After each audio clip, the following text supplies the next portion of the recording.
Assalamualaikum warahmatullahi wabarakatuh. Perkenalkan saya Sasti Yulita dengan NIM 2021030604 dari Fakultas Ilmu Kesehatan Universitas SK Unggul Jakarta Barat dengan program studi rekam medis dan informasi kesehatan.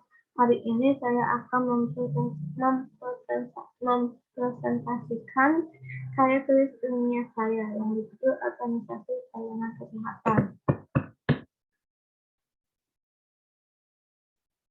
Jenis pelayanan kesehatan perlu dikenal dan dipahami sebelum mempelajari data dan informasinya. Untuk itu, perlu ditinjau peraturan terkini agar memperoleh data terbaru. Dalam mempelajari organisasi pelayanan kesehatan, dalam hal ini dipelajari pelayanan puskesmas dan rumah sakit, karakteristik tingkat kesehatan masyarakat atau puskesmas, ditinjau peraturan Menteri Kesehatan Republik Indonesia Nomor 43 Tahun 2019 tentang Pusat Kesehatan Masyarakat. Untuk klasifikasi rumah sakit digunakan untuk Permenkes RI Nomor 3 Tahun 2020 tentang klasifikasi dan perizinan rumah sakit. Pada peraturan ini, kategori rumah sakit dibagi atas rumah sakit umum dan rumah sakit dan khusus, dan masing-masing ada tipenya. Selanjutnya, pengertian kategori puskesmas. Puskesmas adalah salah satu sarana pelayanan kesehatan masyarakat yang amat penting di Indonesia. Berfungsi sebagai pusat pembangunan kesehatan, pusat pembinaan peran masyarakat dalam bidang kesehatan, serta pusat pelayanan kesehatan tingkat pertama yang menyelenggarakan kegiatannya secara menyeluruh dan terpadu. Puskesmas dibedakan atas karakteristik wilayah kerja dan kemampuan pelayanan.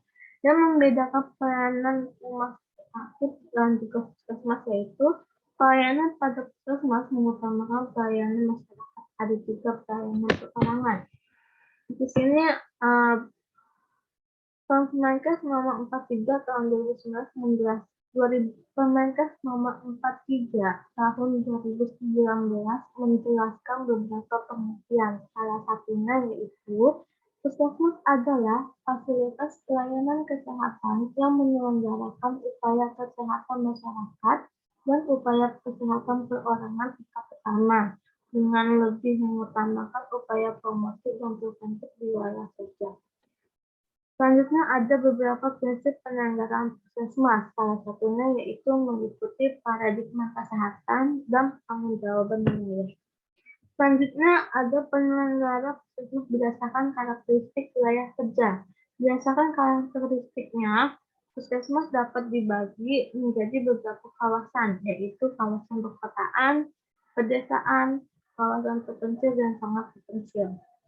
Karakteristik puskesmas perkotaan merupakan puskesmas yang wilayah kerjanya meliputi kawasan yang memenuhi sedikit aktivitas penduduknya lebih dari 50% pada sektor non-agraris.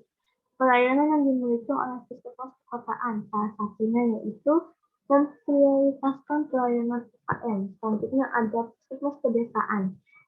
Puskesmas pedesaan diantaranya aktivitas penduduk lebih dari 50% pada sektor agraris. Pelayanan yang dimiliki yaitu ada beberapa, salah satunya yaitu pelayanan UKM dilaksanakan dengan melibatkan partisipasi masyarakat. Selanjutnya ada karakteristik puskesmas terpencil dan karakteristik puskesmas terpencil dan sangat terpencil. Puskesmas kawasan terpencil dan sangat terpencil ini berada di wilayah yang sangat sulit dijangkau atau rawan bencana, pulau kecil, gugus pulau atau pesisir. Pelayanan yang diberikan ada beberapa, salah satunya yaitu memberikan pelayanan UKM dan UKP dengan penambahan kompetensi tenaga kesehatan. Selanjutnya, penyelenggaraan puskesmas berdasarkan kemampuan pelayanan. Yang pertama, puskesmas rawat inap adalah puskesmas yang tidak menyelenggarakan pelayanan rawat inap, kecuali pertolongan persalinan normal.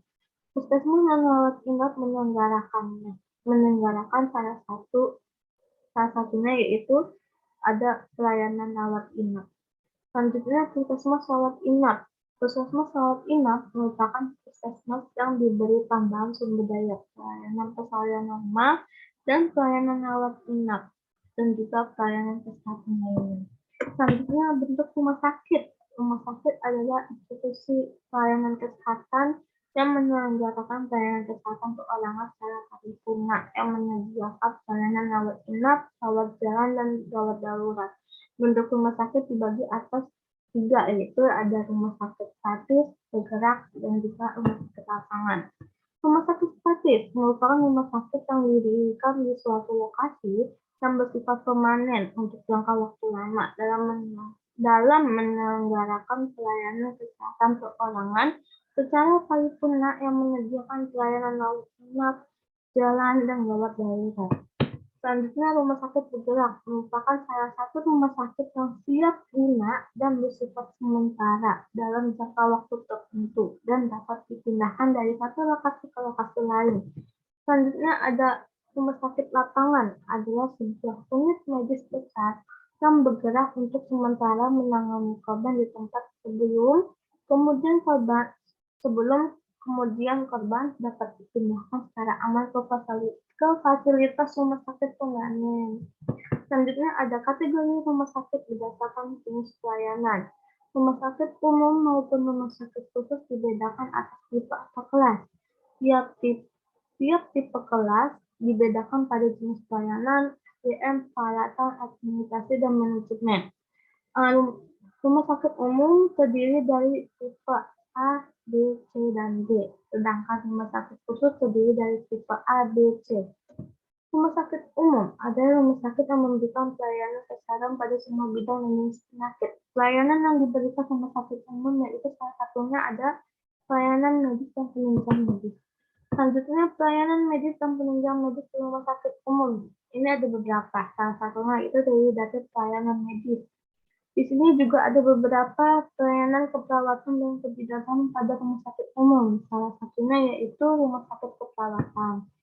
Selanjutnya ada pelayanan non-medis rumah sakit umum. Salah satunya terdiri dari pelayanan farmasi.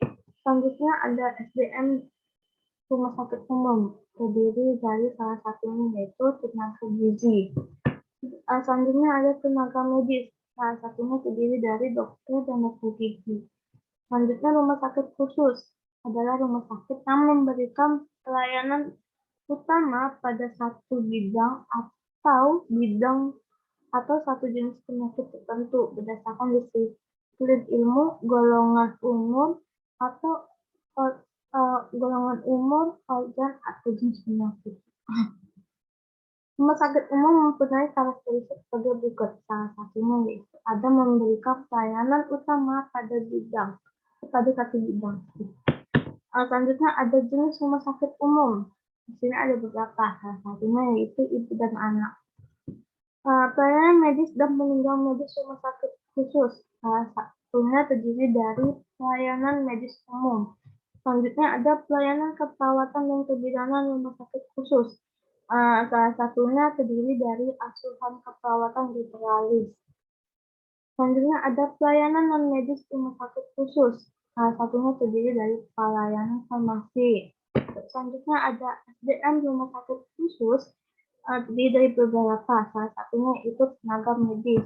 Klasifikasi rumah sakit umum dan khusus. Klasifikasi rumah sakit adalah pengelompokan kelas rumah sakit berdasarkan fasilitas dan kemampuan pelayanan. Di sini ada tipe A yang memiliki fasilitas dan kemampuan pelayanan medis paling sedikit, yaitu ada 4 medis spesialis dasar, 5 spesialis penunjang medik, 12 medik spesialis lain, 13 medik subspesialis. Selanjutnya tipe D juga paling sedikit memiliki fasilitas dan kemampuan yang terdiri dari 4 spesialis dasar, 4 spesialis penunjang medik, 8 spesialis lainnya, dan 2 subspesialis dasar. Selanjutnya ada tipe C. Tipe C ini lebih membatasi pelayanan mediknya, di mana paling sedikit menyediakan 4 medik spesialis dasar dan 4 spesialis penunjang medik. Tipe D, untuk rumah sakit tipe D ini tersedia 2 pelayanan medik spesialis dasar dengan fasilitas dan kemampuan pelayanan yang meliputi pelayanan medik umum dan beberapa pelayanan lainnya. Selanjutnya ada klasifikasi rumah sakit khusus, yaitu ada rumah sakit tipe A, B, dan C. Ya, sekian presentasi dari saya. Kurang lebihnya mohon maaf. Assalamualaikum.